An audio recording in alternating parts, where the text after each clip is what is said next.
Salutare tuturor! Astăzi am să fac un unboxing la o cameră video de acțiune de la DJI. Mai exact este un DJI Osmo Action 6. Practic este cea mai nouă cameră video de acțiune din gama lor. Și nu doar că este cea mai nouă cameră video de acțiune din gama lor, dar poate este una din cele mai bune camere video de acțiune din lume. Eu personal o consider cea mai bună la ora actuală, numărul 1. Pe ambalajul exterior ne prezintă câteva informații despre ea. Eu aici am modelul standard combo. Pe una din laterale ne prezintă câteva specificații tehnice. Aici ne spune că vine cu un nou senzor de imagine, 1 pe 1,1 inch. Aici ne spune că avem diafragmă variabilă între f2.0 și f4.0. Practic își ajustează automat diafragma în funcție de condițiile de iluminare. Apoi ne spune că are o baterie rezistentă la frig, de asemenea oferă și o autonomie de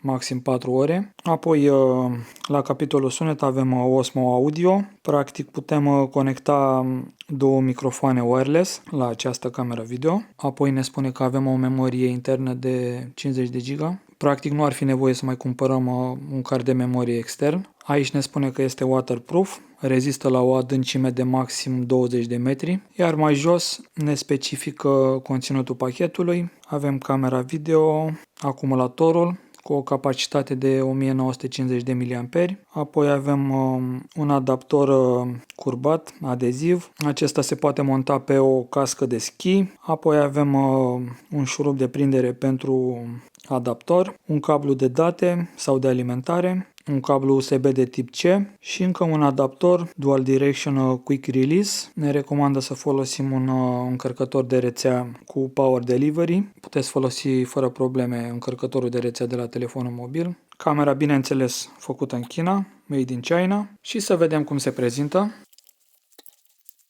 Aici avem acel șurub adaptor.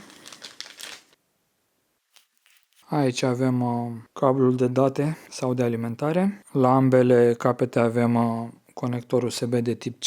Aici avem acumulatorul. Un acumulator cu o capacitate de 1950 de mAh. Acumulatorul este de tip litiu-ion. Practic cu acest acumulator avem o autonomie la filmare de maxim 4 ore. Ei spun că ar fi un acumulator rezistent la frig. Practic putem filma chiar și la minus 20 de grade.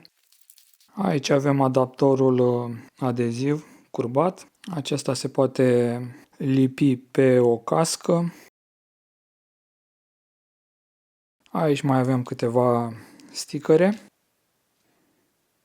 Un mic ghid de instalare și niște stickere. Și aici avem camera video, care se prezintă cam așa.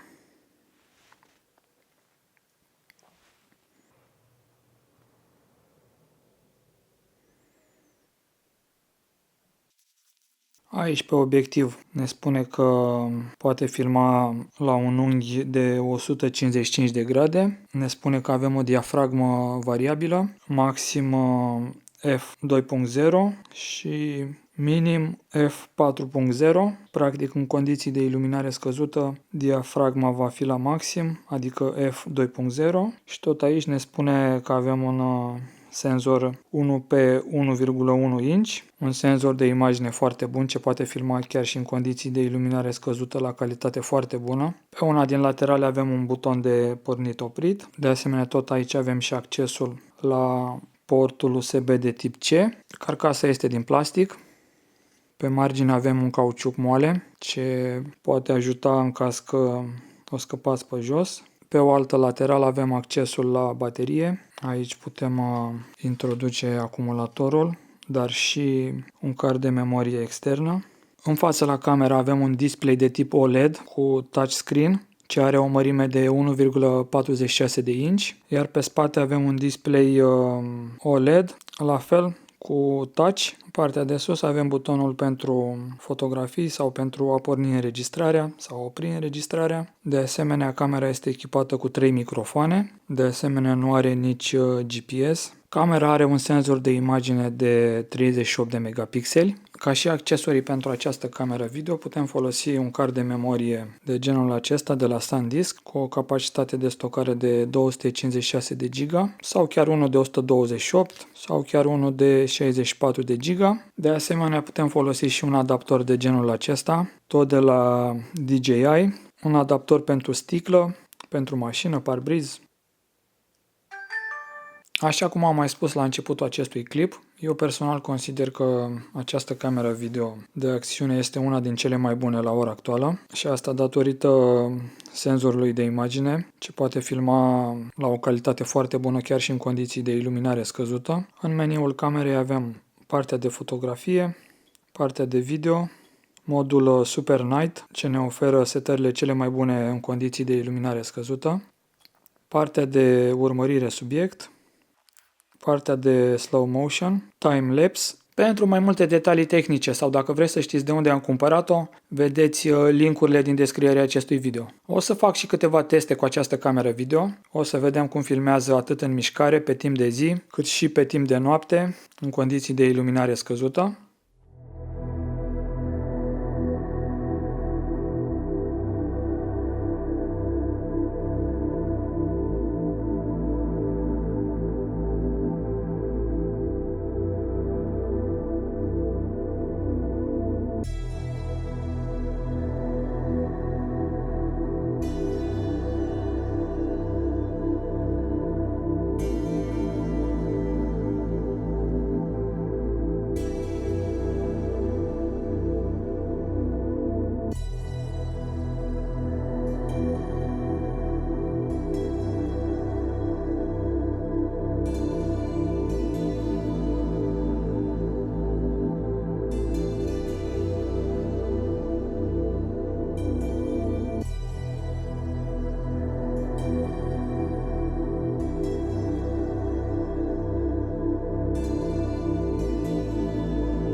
Cam acesta a fost și videoul de astăzi. Dacă v-a plăcut, puteți să dați un like și să vă abonați la canal. Mulțumesc pentru vizionare!